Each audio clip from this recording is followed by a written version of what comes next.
The Tush push is not banned. Nick Sirianni is extended. Jose Alvarado is suspended. Mick Abel's making major league debuts, outdueling Paul Skeens while the Phillies overtake the Mets for first place in the National League East. Will the Sixers trade the third overall pick and whoever for Kevin Durant or Lowry Markannen? There is so much that has taken place over the last couple of days, guys. We are back here on the Phaithful Phanatics show live on DSM-Media's Philadelphia YouTube and Twitter channels. Do yourself a favor, do us a favor. As always, make sure to subscribe to the YouTube channel and check us out on Twitter at DSM_media. Hit that follow button. I'm one half your host, Dylan Davis. To my left, my faithful co-host, Scotty. We're trying out some new things. I don't think they're popping up, Scotty. I don't think the show comments on the page is working like it says.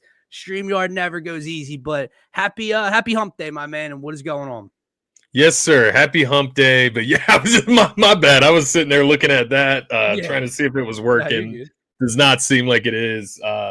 But no, happy hump day, man. Like you mentioned, it's actually a lot of like very odd news in this cycle today. So it feels like we're going to touch on a bunch of different things. But I think first and foremost that the tush push not being banned, I think that's maybe the biggest W of the day so far.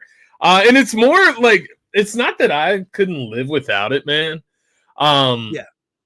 It's more just like I'm happy that the other whiny babies don't get what they want. That's more of what it is, rather than us needing the play or me, being over the hill about watching the play. Right? I'm not one of those that doesn't enjoy the play, but I wasn't gonna lose sleep if we ended up having it banned. I just would, I'd make fun of the whiny crybabies, but here we are, man, and I'm happy to talk about good news, I guess. Yeah, no, it's definitely positive as an Eagles fan. I was just so sick and tired. We talked about it a couple times. Anytime it would get brought up on social media, anytime, the owners were going to discuss it. And even there was like some odd language in one of the reporters' posts as well that the owners are going to have like a private meeting in the future about it. Like it's going to be a closed door type of discussion in the future about it. So like while it's not banned, apparently like Roger Goodell doesn't seem to be done with it. Some of the owners don't seem to be done with it. But anyway,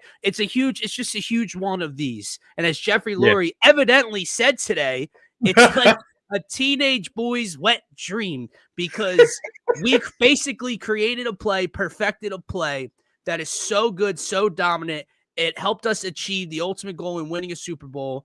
And you're all so mad about it. And either it stays and it's two of these, or you ban it and it's two of these, because it's sour grapes for the rest of the league. I'm glad the conversation's over. I'll throw it to you. When I woke up this morning and, we were sending the tweets back and forth before, the discussions ended and they continue to allow the tush push, I said, man, I hope they ban it. Because part of me just wants again to give these to everybody else, because like there are people probably out there, Scotty, like these internet trolls, right? Not actual football fans, not real analysts, not former players, but there are definitely people out there that are so delusional to believe that the Eagles were so successful because of a singular play. Jalen Hurts is so successful because of a singular play. I want them to run it on the opening play on Monday Night Football in Week 10 against the Green Bay Packers. And maybe the entire drive, as you pointed out earlier. Yeah, man, I swear, the Packers, the Bills, any of those people that like spoke outwardly about it, I would run it for a full possession on their ass. 4 straight downs of tush push. We're gonna get the first down, man. We'll break one of them off for 8 yards or some shit. And I would just keep doing it all the way, at least until you get into field goal range, and maybe you can open it up a little bit just to rub it in their face. But in all reality, yeah, I'm running it every single opportunity. 4th and 2, 3rd and 2, any of those situations and closer, we're running that shit every single time. And you know what? Not just against the people that spoke outwardly about it, against everybody, because it's what we do, and it's something that we're good at. So I am happy that it ultimately doesn't get banned, but I do feel you, just from a talking point kind of perspective, it is annoying. I got news for have a significant amount of credit go towards that, being the reason the Eagles are so good. Like, get out of here. I got news for you. The Eagles were winning the Super Bowl with or without the tush push. Now, maybe Jalen Hurts doesn't take away all those TDs at the goal line or inside the 2 from Saquon Barkley, but that's the funniest part, man. Oh, the Eagles tried the ball first and goal at the 1.5 yard line. Yeah. On first and goal, they tush push it in. You stopping Saquon Barkley 4 times on the 1 yard line? Right. You stopping a regular QB sneak of Jalen Hurts 3 or 4 times in a row on the 1 yard line? Like, that's why it's so funny to me. The whole discourse about it all season long was just hilarious because, and I do love this comment. I just saw it pop up from Pumper down here. Oh, is the hypocrite, like just the hypocrisy of it all, of the people calling it out. Sean McDermott and the Buffalo Bills bringing up player safety. Meanwhile, they ran it the second most, and at times throughout seasons over the last 3 years, the most, more so than the Eagles have ran it with Josh Allen. The Green Bay Packers, who got absolutely bullied not once, but twice this year, once in the postseason. And Matt LaFleur and Jordan Love. And then the video earlier, a couple months ago, comes out of Jordan Love tripping over his own 2 feet before the ball is snapped, attempting to do it. They line their tight end Tucker Kraft up under center to run the same play, just with a bigger body than their quarterback in a postseason game. Frankie Louvu is going on podcast and network television talking about banning the play because he's the ultimate cornball. This dude's supposed to be Mr. Tough, right? He'll put your lights out, Scotty. He'll put your lights out by spearing you with the top of his helmet, but he'll put your lights out. I can't stand the hypocrisy of the people that were calling it out and the reasons to which they were calling it out. Dude, I would have had so much more respect if they just came out and said, I don't like the play. I think it's ugly looking. You know, the Eagles have whatever. When you come out and start trying to throw out there's no proof safety of injuries. Yeah. Throwing out rumors that Jason Kelce retired because of the play. And then what does Jeff Lurie do, Scotty? He brings in the big gun. He brings Jason Kelce to the meeting today. And while Jason Kelce just answers questions and spits absolute truth about the play, and that he would come out of retirement today if he could run that play 80 times a week. And it shut everybody up. So I'm glad it's in. I would have laughed if it was banned because the Eagles will still be the best team in football this year with it. But again, Brian, we're on one today. This is just a big 2 of these to everyone that voted against it, to Roger Goodell. And it's fun that it stays, man. And I'm interested to see what Nick and the gang do with it this year. Yeah, I think there's going to be some nice little, options off of the tush push. We've seen variations before, obviously. Especially, I remember the specific one with DeAndre Swift, where we ran a variation of it. But nonetheless, I am excited to see where it goes. I am happy that we can move on this offseason from the conversation. And it is something that is going to pop right back up next offseason. So. I say that and it'll be back, but Nick Sirianni, he did get an extension, man. Yeah, he did, brother. Yeah, he did. A well-deserved extension for the greatest coach in Eagles history. Obviously solidified that. We talked about that. We talked about him. We talked about Jalen. We talked about Howie after February 9th took place. But Nick Sirianni, obviously well-deserved, bro. And then you see, obviously, some of the players and Lane and Jalen discuss it and talk about it. And not if you thought last year and winning a Super Bowl didn't put it to rest, it's nice to reconfirm, excuse me, I'm sick as shit over here, that the players have his backs. Because at one point in time, that was questioned, right? It was questioned by me. It was questioned by a lot of people, whether or not this team wanted to play for Nick Sirianni, whether he had the respect of his players in his locker room. And I think Howie and Jeffrey and the rest of the players all had Nick Sirianni's back. So I'm glad that Nick's here for the future. Yeah. I think just when you start thinking about what the Eagles have done the last 4 seasons under Nick Sirianni, there's been some rough spots, some down moments, but most of it has been up. Most of it has been in the postseason, and about half of it has ended up in a Super Bowl trip. So I am definitely happy to lock Nick Sirianni in, and I think you can honestly, after the Super Bowl win, you can now count Nick Sirianni as part of that core that we always talk about. And I think it's important, man. I did write this down when I started thinking about the core of this championship roster, right? And thinking about it moving forward, because we've talked about the pieces that they've lost. And are those pieces part of the core? Darius Slays, the CGJs. And, looking back on it, man, I don't really think they were. So I don't think I'm losing too much sleep over that, man. But I want to throw these names at you. As far as if you consider these core players and if there's anybody else that does come to mind that I don't mention. So, and take this very lightly, because I'll just throw this out here out front. Lane Johnson is not in that because I expect Lane Johnson to retire within the next 2 to 3 years, right? So I'm not saying Lane Johnson or you can throw him in there though if you want to. He's obviously an all-pro. He's a great piece of the team here. I got Nick Sirianni first and foremost with the extension. Jalen Hurts, obviously. Saquon, obviously. AJ Smitty, obviously. I've got Cam Malata Dickerson from the offensive line. And then I got Carter, Bond, Q, and Coop on defense. And I'm just saying core players, the base of your team, the players that you absolutely need on the roster. And those are the guys that I came up with. There's obviously guys that maybe just missed the cut, Nolan Smiths or maybe a fresh Jihad Campbell. So that's what I was gonna. That's what I was going to throw your way, was the unknown in Jihad Campbell, because I think the trend of what you're getting at is the core that is locked up contractually, but also are youthful, right? Are going to be like Lane Johnson, obviously, is part of the core. Lane Johnson might be the most important piece on the Philadelphia Eagles. Yeah, it's arguable. Yeah, but if we are expecting Lane Johnson to maybe be out of the game in 2 seasons from now, we're talking about beyond there. So I feel you. Jihad Campbell is the name that came to mind. I think Nolan's the 2 guys you mentioned. I think Nolan Smith as well, because of just what he did when the lights got brightest.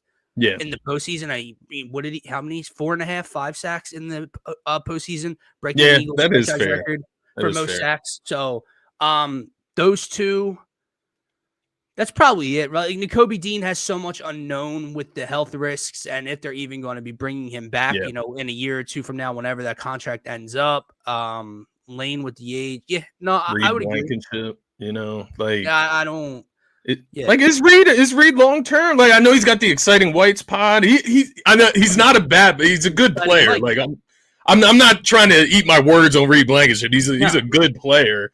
I'm just is he part of that young core? Am I sleeping on Reed Blankenship? Maybe I don't know, because he is young. He is young. He would fit the mold in terms of youth, how long he can be here for. So but I just don't view him in that talent level as the rest of the guys, right? When we're talking the core, everyone on the offensive line you mentioned are all pros, are Pro Bowlers. You got the Super Bowl MVP. You got the 2,000-yard rusher. You got possibly the best wide receiver duo. You got Q and Quinion, and Zach Bond was a DPOY candidate last year. So, I don't view Reed Blankenship in the same tier of talent as the other guys that we're talking about.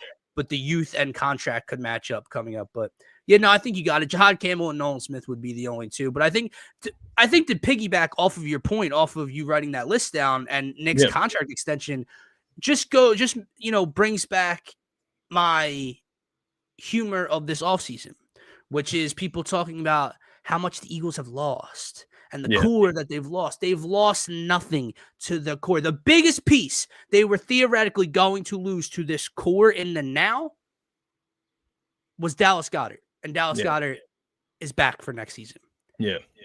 So, I think that's spot on, man. But Eagles locked in for the foreseeable future, man. It's going to be fun. The one last thing I'll say regarding NFL in general, maybe we should ban the Lambeau Leap. I saw that thrown out there by a fellow Eagles fan on X.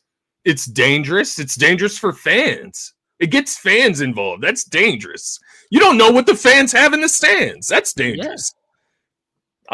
Maybe we should ban the leaps into the stands. I think that's a fair point, man. I agree. What do you think of Nick a couple months ago or a couple weeks ago when they were talking about it being put up for vote, and he said he name dropped Jonathan Gannon, Shane Steichen, and Kellen Moore as 3 votes he should have, because they all have become head coaches based off, with this in their back pocket. And only one voted with the Eagles, and that was Kellen Moore, the OC of last year's Super Bowl championship team, the Arizona Cardinals, which doesn't come down to the head coach. Like, I understand that, but they got pull, they got say, they're putting in information into that conversation. So for the Cardinals and the Colts to be a part of those 22 teams that voted to ban it is pretty funny. I do agree. And I will say, like, the Colts specifically, right? Like, that was a team that really rubbed me as a team that wouldn't. Yeah, it doesn't make sense, man. But it just shows where the league is at. They're scared. That's fine. Be scared. It isn't going to change this season. I'm excited, man. But we got all summer to talk about. It's just funny to me, though. Like, the only reason it gets me riled up is because it's bigger. This conversation, like, runs deeper than just the tush push play. Yeah. Like, the whole, when we sit here and we have these funny conversations throughout, debates and topics and discourse of, who's better, this guy or this guy, Jokic versus Embiid MVP, and people will use statistics and numbers or footage to sway their way, right? They'll only choose the positives, they won't look at the negatives. They won't bring that stuff up. And what do we always say? It makes me feel like I'm crazy. Like, did we not watch the same thing, right? So this conversation runs deeper than just the play being banned or not, because it's like you just mentioned the Colts with Andy and Richardson. It's the Buffalo Bills and Sean McDermott. It's so corny. You ran it more. If not, you ran it the second most and more than the Eagles did at times over the last 3 or 4 seasons. And you're bitching and bring up player safety. You run your 6'6" quarterback into the fucking dirt. Not just off of that play. You got him rolling out, QB design runs. He's taking hits out of bounds. You don't give a damn about your franchise quarterback safety. So when we get into this conversation and they're all across the table proposing to go along with the ban, it makes me think, am I losing my mind? Like, did you guys not utilize it more than us? But when the commissioner of the league, Roger Goodell, I mean, he wants it banned too. Yeah, so, man. I mean, that's just where we're at. When Roger wants something accomplished, Roger normally gets his way. So I'm telling you, at one point or another, Scotty, this play is undermining. He's undermining the vote, obviously, right? They're already talking about these secret meetings. I think at one point or another over the next couple seasons, this play is going to get banned. Yeah. I didn't see a lot of people bring up the conversation of the closed door meeting with the owners. Yeah. But, and you know what, like, made me laugh about that as well? Like, do you think that was, like, targeted at Jeff Lurie bringing in Jason Kelce? Because, like, who else was in the room besides just owners? Like, was Kelce the only other person in the room? I don't know. Who was allowed in there that's not going to be allowed in there for this closed-door meeting in the future? You know what I mean?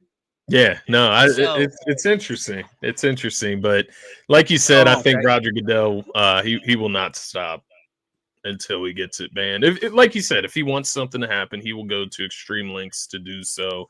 And they did, get 22 votes?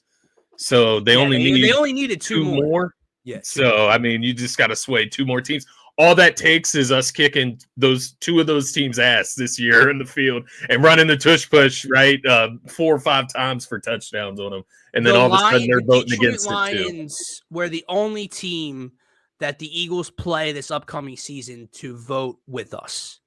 Interesting. And that, that goes on par, right, with who their head coach is and everything. But it would just make me laugh, if the Eagles did it to the Lions in primetime television with it, and then it gets put to another vote, and we lost the vote. But doesn't that say something if everybody on their schedule is voting against it? You know what I mean? Like, doesn't that speak to the underlying issue here? Yes. And it's fear. Like, that's what we're doing this out of. You don't do irrational things unless it's out of fear.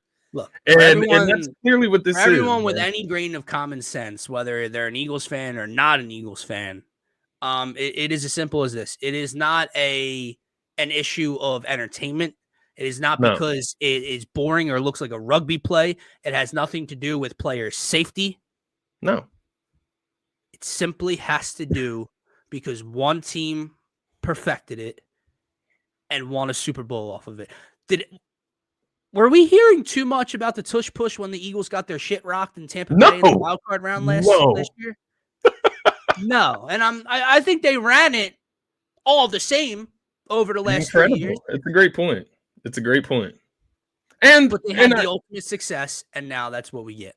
I can't remember the wrestler that he went on NFL Good Morning NFL. Oh, Seth Rollins. I saw Seth Rollins. Yeah, I thought what he said. He made a very great point.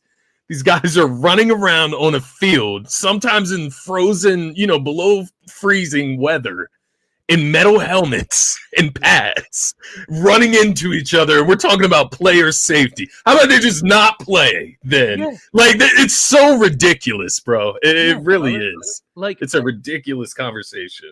It really is. But, like, it's just the last thing with it, to what Martian always loves to throw in the chat, line that shit up. And that exactly is what this play is all about and what the Eagles are all about, because it's our 11 versus your 11. Yeah. Let's see who's tougher. Let's see who's stronger. Let's see who wins in this scenario.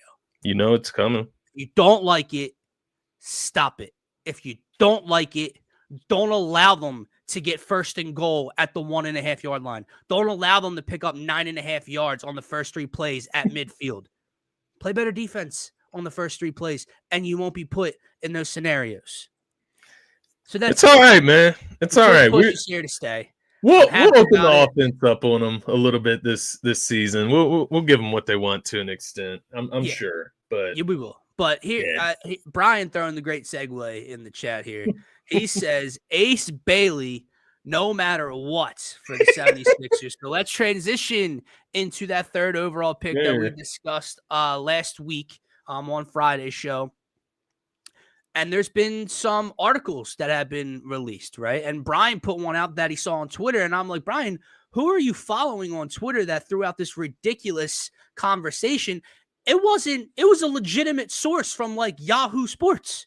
A legitimate writer put out the Nets-Sixers trade for the 3rd for Cam Johnson and the like 19th and 27th or something like that. Whatever those 2 picks are, the Nets have at the end of the first round, as well as the Nets keeping the 8th overall pick. So the Nets would get 3 and 8 in this year's draft. We would get Cam Johnson and 2 mid to late first round picks. Yeah, that's a big fat no. But then the other 2, this is the meat and the potatoes that I want to get into with you today, man. And I already know how you feel about it. We've talked about it a little bit over the weekend. Saw some of your tweets, and I'm not in disagreement. I just want to I want to play devil's advocate at some point throughout this conversation. But the 2 names we're throwing around have kind of been thrown around the last couple of off seasons and trade deadlines when it comes to the 76ers. Lauri Markkanen, Kevin Durant. And essentially the question being, would you package the 3rd overall pick and Paul George for Kevin Durant?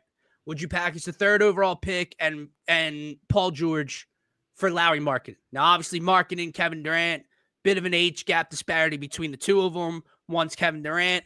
One we know is a 6'10" guy that can snipe it from outside and is an all-star type of player. Are you a straight no across the board? Is it Ace Bailey no matter what for you? Is it draft pick no matter what for you? Yeah, that's the best way to put it. I would say Ace number 1, VJ number 2. Ace, there's a little bit of separation there for me, but I'm not going to be mad if they draft VJ. Lauri Markkanen, he's so tempting. He is. He's 27 years old, averaged 19 last year, 6 rebounds. As you mentioned, he can shoot the ball. Obviously, would be a floor spacer for Embiid and such. It's just the injury history, right? Like if we think Embiid is annoying, Paul George is annoying. Lauri Markkanen has a history of injuries as well. Kevin Durant he's just too old for me, man. Like trading Paul George for Kevin Durant, the trade-off, like, yes, Kevin Durant is better, but giving up the 3rd pick when you could just keep Paul George feels like a bit much to me, especially when I'm thinking about Ace Bailey specifically and what he really could become. And I think just giving yourself the insurance of a post Embiid era. Like this is a blessing, right? Like this wasn't in the cards. Like there's a strong chance that we could have had a season where we get to the postseason, we get to the second round at best, we go out in the second round, and we don't get a draft pick or we don't get a first round pick, right? You end up getting the third pick in the draft where you can get somebody of the likes of an Ace Bailey who regardless of what people say, this is a highly touted kid when it comes to his skill. And I think at that point, when I start thinking about it with Paul George as well, there to mentor him, that just sounds a lot better to me, man. It's definitely, there's an argument for it. And I think there's an argument for Lauri Markkanen, especially given his age, given his skill set, proven. But I don't know, man. It's like if Ace Bailey comes in next season, averages 16 points, like what's the drop off from Markkanen to Ace Bailey? Like, I don't know. That's kind of how I'm looking at it at this point. And once again, just gives you that extended window post Embiid where you have Maxey, McCain, and so on and so forth. I think there's a lot to unpack here, right? Because I do agree with you. I think either of these trades, specifically the Kevin Durant offer, if it's even off, we're just talking about the rumor, but even if that's available, throws away your future, like you're mentioning, if you hit on this number 3 pick. This pick gives you an opportunity to help in the now over the next 2 to 3 years with Joel Embiid and Paul George and Tyrese Maxey. It also gives you some light at the end of the tunnel post Embiid era, right? Yeah. So Kevin Durant would throw all of that away. This is another scenario of what I would have loved 2 years ago. I would have loved Lauri Markkanen over Paul George 2 years ago. Yeah. I would have loved Kevin Durant to come here instead of Paul George 2 years ago. Same thing. Like, I know Harden still is playing at a high level, but it was kind of the same thing, right? We would have loved Houston James Harden. We got 2.5 to 3 years later version of James Harden next to Joel Embiid. Maybe even before he got to Brooklyn, right? Yeah, like maybe we pre-Brooklyn keep going Harden through that cycle of getting these guys a step too late. Would this be that again, right? So it's not just obviously, well, trading Paul George, would I rather have Kevin Durant next year than Paul George? Absolutely fucking yes. Would I rather have Lauri Markkanen if he can play instead of Paul George? Absolutely fucking yes. The problem's not that. The problem is you are throwing away the thought of an Ace Bailey or whoever the draft pick is, but we're keying in on Ace Bailey here. You are throwing away that. You are throwing away part of the future as well for going all in on the next year or two with Paul George, with Kevin Durant being 36 years old, Paul George being 34, 35 years old, and Joel Embiid being what he is, all with age and health concerns, right? Yeah. The only thing that you put into it, and I heard Tyrone Johnson say this on a clip with Hunter Brody earlier, and it caught my eye because it feels that way, right? Because when we say the name Lauri Markkanen, great player, would be a tremendous fit in this rotation. But when you say the name Kevin Durant, you're talking top 15 all time. Yeah. Tyrone said he has a rule. And that rule tends to be if you can get Kevin Durant, you get Kevin Durant. And I heard that and I'm like, yeah, but I still don't think I can pull the trigger at 36 years old, man. But the thing is, because that now we're just going down that rabbit hole of hope. Because now we're hoping Embiid can get to the postseason healthy and Kevin Durant can put in the work in the regular season. And then in the postseason, you have Kevin Durant, which even at 36 years old is close to a 30-pack a night. Yeah. Joel Embiid and Tyrese Maxey, and it's KD or Maxey or Joel with the ball in their hands at the end of the game in a playoff series. That's what that's for. It's the thought and hope of next year or possibly the season after that. But it throws everything else you have down the drain if you go in for that. It also goes against what Daryl Morey came out and said a week ago. Daryl Morey said their goal is to get younger. Their goal is to bring in guys 25, 26, and under. So you're just going right back on your word a couple weeks after the fact. And I just... It is fair. It's like it's Kevin Durant. And like you said, 2 years ago, Kevin Durant, for sure. Like 100%. And I think what comes along with him not only being older, but I think you have to ask yourself, what have the teams that have mortgaged their future for Kevin Durant Yeah, been rewarded with? Outside of the Warriors, nobody has gotten a reward out of Kevin Durant. No, you're absolutely right. He signed up as a free agent. So, like, if we could get him instead of Paul George in free agency, hell yes, I wish. But he's not like this winning player that he's described as. Right, if that makes sense. He's got NBA trophies. He's got NBA Finals MVPs.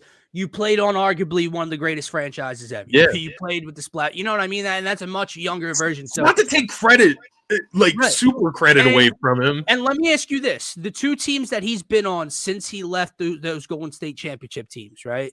Went to Brooklyn, created what was then, the big three of him, Kyrie, James, goes to Phoenix, him and Brad Beal. They end up putting in or him and Devin Booker. They end up putting in for Bradley Beal, big three again, right? Not winning. And then you look at this year's conference finals. Is the landscape of the NBA changing where don't build a team around going all in on a big three, right? Like Joel's maxed out. Yeah. That's essentially what we have anyway. We have Paul George is maxed out. Tyrese is like we've essentially maxed out three guys, right? But like when you talk about having that third overall pick and Paul George, God, knock on wood, can they stay healthy? It's different than going all in for one more star compared to what else you can have. Yeah, just from a financial standpoint, the fact that you get to add a top 3 talent in the draft to this roster, it is a blessing, man. And I think they just need to take advantage and take the easy route. Because the thing is, man, I know there's some VJ heads out there, but if they take Ace Bailey, there can't be a ton of complaining going around. No, there will be from the minority that already hates the pick. Yeah, but I will not be listening to it because it's just it's like a no-brainer. It's a no-brainer, man. When you think about how this kid was talked about prior to Rutgers, or maybe not even prior to Rutgers, but maybe about a third of the way through the NCAA tour, or a third of the way of the NCAA season last year. There were people talking about him as if he was up there with Cooper Flagg. And because his program isn't successful, he just goes down the ladder. That's how things happen. That is what it is. But this is such a no-brainer. VJJ head. Why the extra J? I'm just curious. What is that, Brian? I'm curious to see what he's talking about. I am curious. I saw it a couple times. I was wondering what he was getting at there. I forget. I'm glad he brought it up. I forget what former player it just was on a pod. But and look, if we get Ace at 3, I'll be going back to the clip and saying, see, like this is how good he is. A former player just said like 2 days ago that Ace Bailey should still be the number 1 overall pick, and it's just like. Like I respect it. Like I would love for him to be better than Cooper Flagg, but let's. I do think it's odd how he's just completely jumped Dylan Harper. How Dylan Harper has completely jumped Ace Bailey. Excuse me, but I am confused by that one. Dylan Harper is great. He didn't shoot the ball efficiently at Rutgers last year either. Like he didn't have out of the box numbers. Like. I think they're both great talents. I think they'll both be good, but I'm confused where the 6'10" shot creator, shot maker falls down the draft list, unless it's another 6'10" shot creator, shot maker like Cooper Flagg. Like it doesn't make sense to me. Agreed. No, I agree with you, dude. So we're in agreement. Well, like keep the pick. Like I don't want another offseason of overthinking of talking about next year. Especially when you have Daryl, going on radio and saying the word "if" when talking about Joel Embiid's return. If he gets back to this, Daryl Moore, you are the fucking president of basketball operations of this team. Yeah. The mess we are in right now. Like a few years ago, that wasn't your mess. And when you first came in and you got off of the Al Horford contract and you got Josh Richardson out here and you drafted Tyrese Maxey and you brought in Seth Curry and the Sixers got to the 1 seed, you looked like an absolute genius. But right now, giving Paul George that money. Yeah. Giving Joel Embiid that extension when evidently you knew of the risk. Extension for what? This is your mess. So please, for the love of God, just give me a summer of sanity because I know myself, man. Yeah. For a second, I'll be scratching my head like, why would they man, just keep the pick.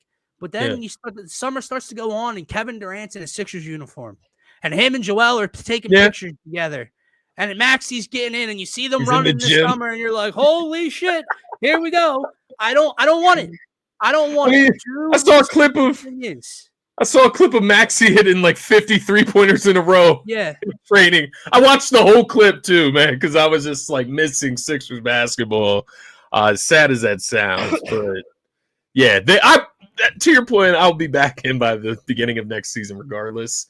But let's just keep the pick, man. That way we don't have regrets like we did this season. No, I agree because if Kevin Durant comes here and there's injuries again or, it doesn't work out and in 3 years Ace Bailey looks like he's on a future Hall of Fame trajectory and he would have fell into the Sixers lap at 3, well, that would really hurt. We'll be having some harsh discussions in the future. So give me like you said, the 6'10" wing. Well, I know he's not really 6'10". He's like 6'8", 6'9". I don't know what height these guys. Whatever. He's got like an 8'1" standing vertical wingspan. Okay, right. Give me that guy who can shoot it from long range and create his own shot and is somewhat of a bad shot maker. I know people saw that quote and were like, "Why is he practicing taking bad shots?"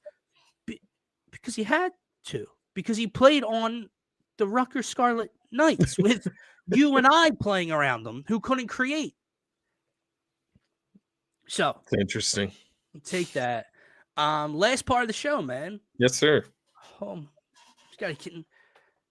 you tell me what place the Philadelphia Phillies are in right now?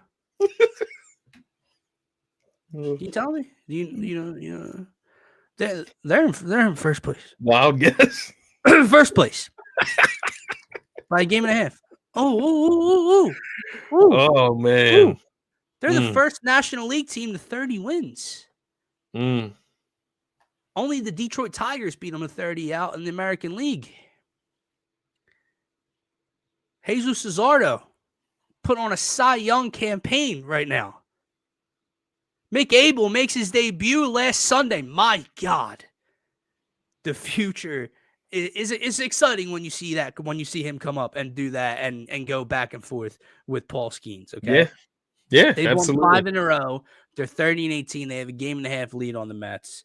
I say that to say this. I see Brian's comment, and I get it, man. Again, because Brian, when I'm saying this mockingly, I'm saying this jokingly, because it's May 21st. You guys know what that means? A lot of baseball to go. But you see, my point was that's why you couldn't get so angry in April. They are a very, very, very, very dangerous baseball team. Kyle Schwarber's on pace for like 60 home runs.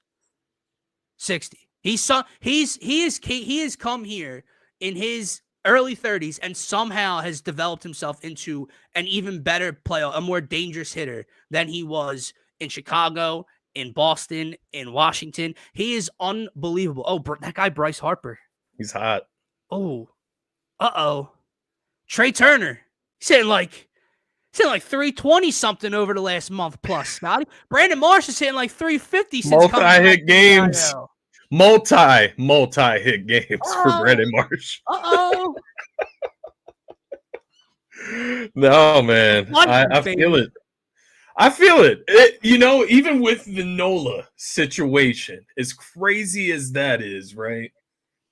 It still feels like they have the best starting pitching situation in the entire MLB, man.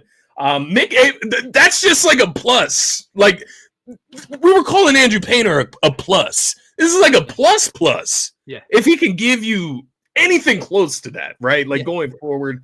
Nola obviously gets sent down to the 15-day IL, but I'm just looking at the rotation, man. You got Wheels, you got Luzardo, you got Sanchez, Ranger, Walker, Mick Abel, Andrew Painter. Well, they sent Abel back down for now. They sent Mick Abel back down. Okay, so Taijuan Walker, eventually Andrew Painter.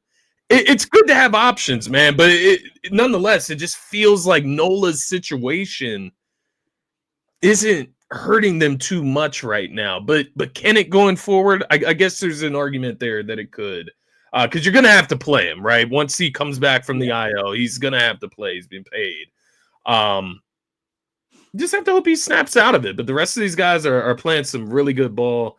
The bats have been on fire, it feels like, the last couple weeks. You're 2-0 against the Rockies on this 4-game series. You swept the Pirates, like you mentioned.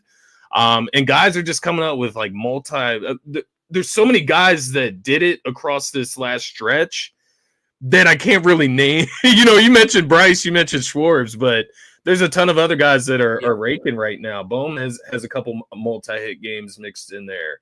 Sosa continues to hit right-handed, left-handed pitching. Yeah, was it a 5 or a 4-hit game mixed in there the other night? So 4. Yeah, across the board. I mean, obviously you have the Jose Alvarado news. That's the downside of things. How do you feel about that? A weight loss concern enhancement? A weight loss enhancement, I heard. Evidently, it was something in a weight loss pill, drug that he was taking that he wasn't aware of. Whether he's telling the truth about that or not is, we don't know. Dombrowski said he believes him. Regardless, it happened. I've seen crazy criticism, on both sides of the fence, right? Like, people are going in on this dude, right? And it's like, dog, like Lane Johnson got caught twice taking PED. And I'm not comparing Jose Alvarado to Lane Johnson, but as a player, but like Lane Johnson got caught twice. Like, calm the fuck down. Like, whatever. He did hurt this team. He did hurt this team. He's suspended for 80. Well, and when he got suspended, he was suspended for 80 games. He will be back. Well, who knows if they'll throw him back out there, but he is eligible to come back at the end of the regular season, but he's ineligible for the postseason, which is like the most asinine rule ever. Like, just suspend him for the rest of the season then. Like, that makes zero sense. But who knows if they're in a 2-game set, or if they're in a 1-game lead or behind of the New York Mets with 4 to play and Alvarado can be available, maybe you try to get him back in there, which we'll see if they give him that grace. But it hurts them. It opens up a huge hole in the back end of their bullpen for a guy that was as dangerous and, kind of more consistent than he's been in years past. But nonetheless, like, the rest of the bullpen is pitching well.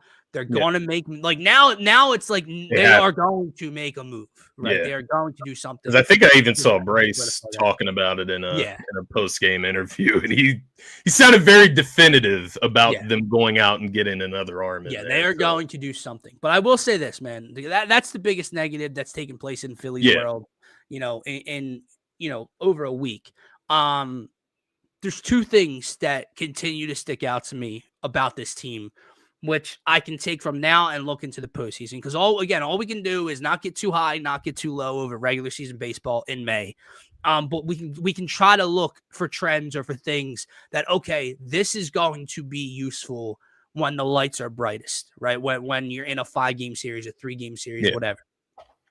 You kicked it off by saying the starting pitching. And you had the whole Nola debacle. He set down probable Phantom IL call, right? But what Jesus Luzardo has panned out to be, dude. Like, Zach Wheeler is in this rotation. Jesus Luzardo has been the best pitcher in a Phillies uniform this year. Yeah. He's been absolutely wicked. And Sanchez, he's had a couple rough, innings or outings, but Sanchez is doing Sanchez things, Rangers doing Rangers things. Wheeler's going to only improve and get back. I do have one question. Yeah. One question regarding Luzardo, because I do remember when we played the Marlins a few years back in the postseason with him and what was the guy I'm forgetting? Alcantara down there in Miami, right?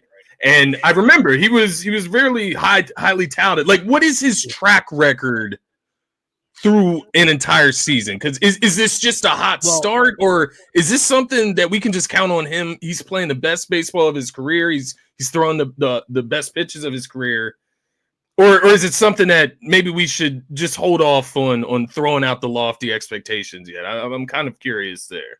I would say this, and he's only really been a full-time – I wish I could see his innings listed. I can only get his games pitched. But he's really only been a full-time starter going back to 2022, it looks like, right?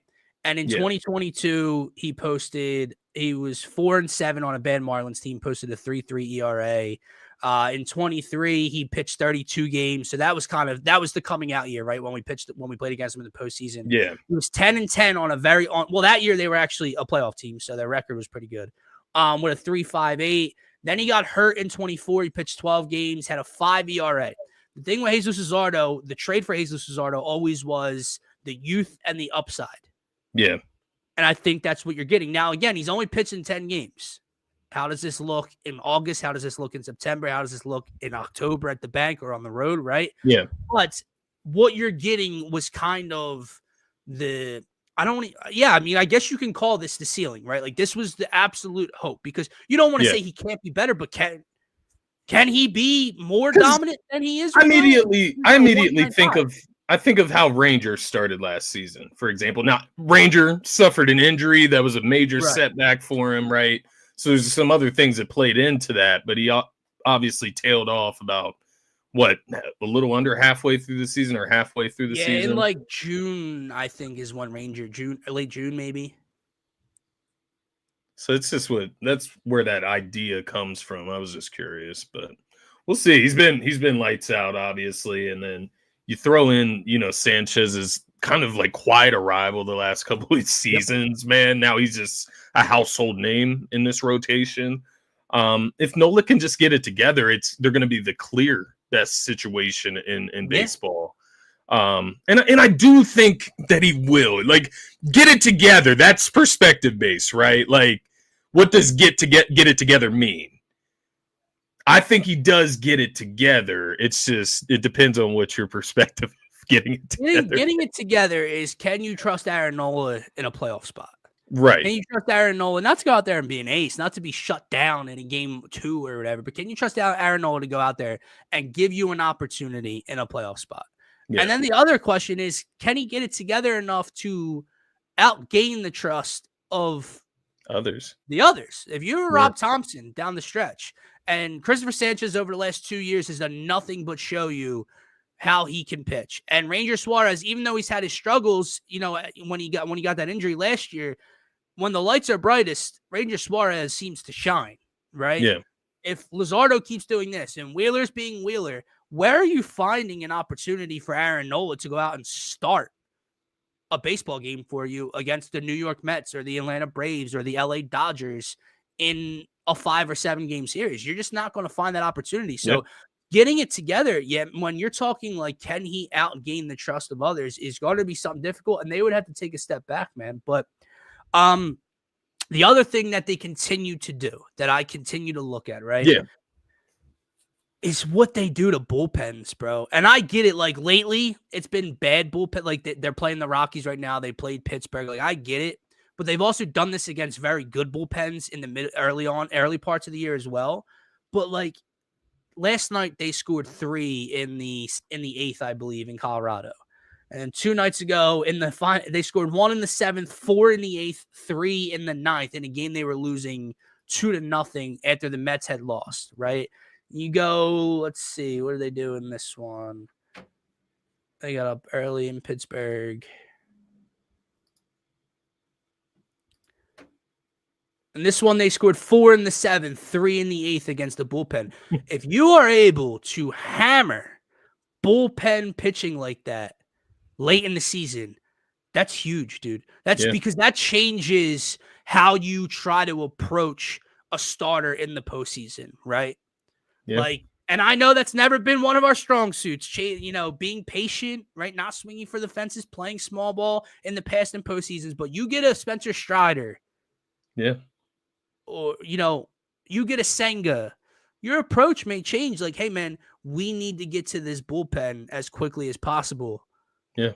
Work counts. Shorten your stroke. Like, just. And it only works if you're getting contributions across your lineup. It can't just be from the front end of the lineup, right?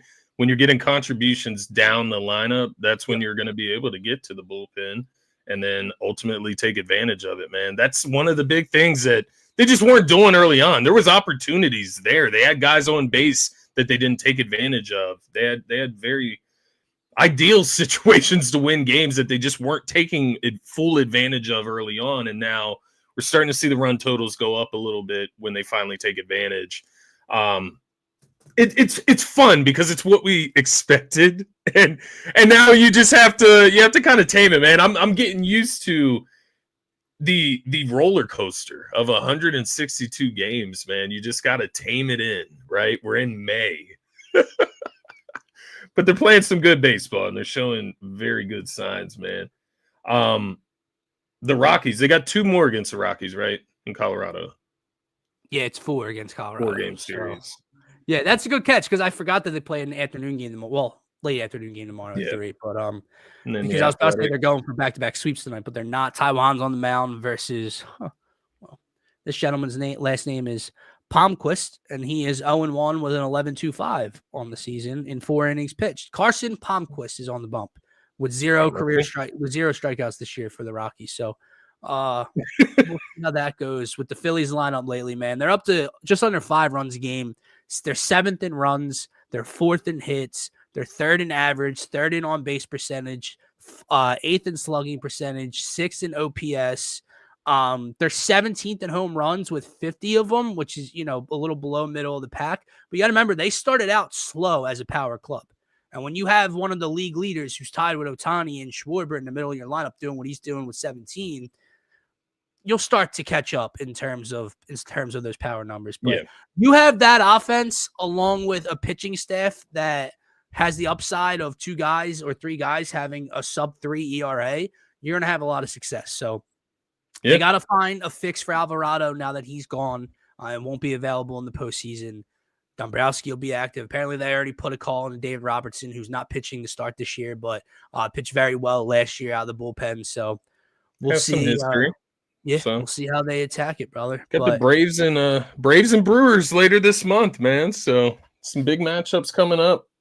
Let's take advantage of the competition right now, right, and just get some W's. But a great spot, man.